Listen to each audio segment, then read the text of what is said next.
All right, let's talk about something. What if your computer, your digital workspace, actually knew you?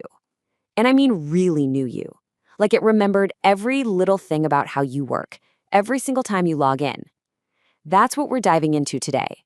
The power of a virtual desktop that's all yours. You know the feeling, right?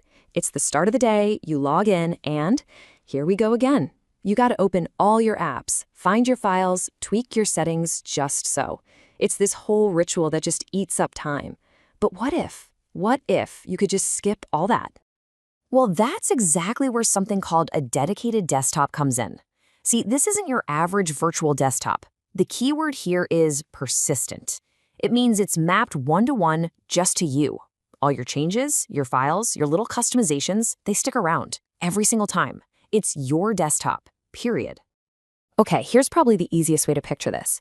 You know those floating or standard virtual desktops? Think of them like a shared hot desk at the office.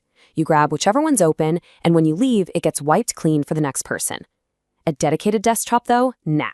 That's your own private office. You can put your pictures up, arrange the furniture, and when you come back tomorrow, it's exactly how you left it. So let's really break this down. What are the big differences between these two ways of doing things, dedicated versus floating? All right, check this out. On one side, you've got the dedicated or persistent desktop. The user experience? It's always the same, totally consistent. Your data, your custom apps, all that stuff is saved and ready to go. It never, ever resets. But then you look at the other side, the floating desktop. It's a clean slate, every single time. Now that can be good for keeping things simple and standard, for sure. But for personalization, forget about it. And really, this is the whole secret sauce right here. Users return to the exact same virtual machine. Not just one that looks like it or is similar to it. No, it is the very same one. It's like it has your digital fingerprint on it, just waiting for you.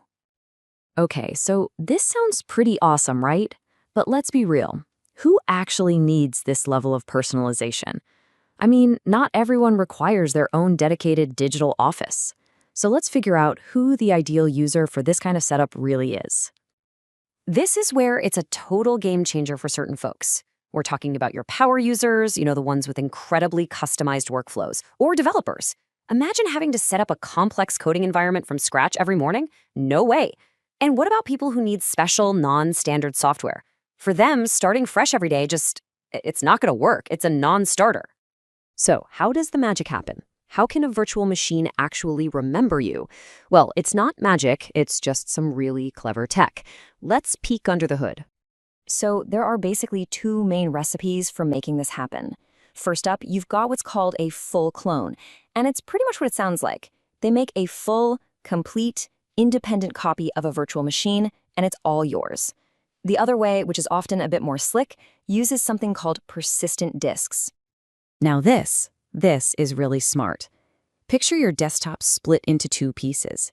You've got the main operating system, the engine, let's call it. IT can tune up that engine for everybody, patch it, keep it secure. But then you have your part. It's like a separate little backpack, a persistent disk that holds all your personal files, your settings, your apps, so IT can work on the engine without ever touching your backpack. You get security and personalization. It's kind of the best of both worlds. Okay, but let's talk about the reality here. All this amazing, custom-tailored goodness, it's not free. There's a price to be paid, and it's important to understand the trade-offs. So what are we talking about? Well, the two big ones are storage and IT effort. It just makes sense, right? If every single person has their own unique desktop saved, you're going to need a whole lot more digital real estate, more storage. And think about it from the IT team's perspective. It's way harder to manage and patch, say, 500 individual machines than it is to manage just one Goldmaster image that everyone shares. So there you have it, the classic trade-off. On one hand, for the user, the benefits are massive. You get total personalization, things are always consistent, and your saved state means you can just jump right back into your work. Huge productivity boost. On the other hand, the cons, well, they mostly land on the IT and infrastructure side of things. We're talking higher storage bills and a lot more work for the IT department. And that really brings us to the bottom line. This isn't just a tech decision, it's a strategic one. It's all about finding that sweet spot, that perfect balance between giving your people the freedom and the tools they need to be amazing and keeping the back-end stuff efficient and affordable. And hey, there's no magic answer that fits everyone. It really truly depends on what your users need to get their jobs done. Which leads us to the big question you have to ask yourself. For the right person, that super user, that brilliant developer, what's the real value of a work environment that just flows? When you think about their productivity, their focus, their happiness, is that ultimate personalization really worth the price? Something to think about.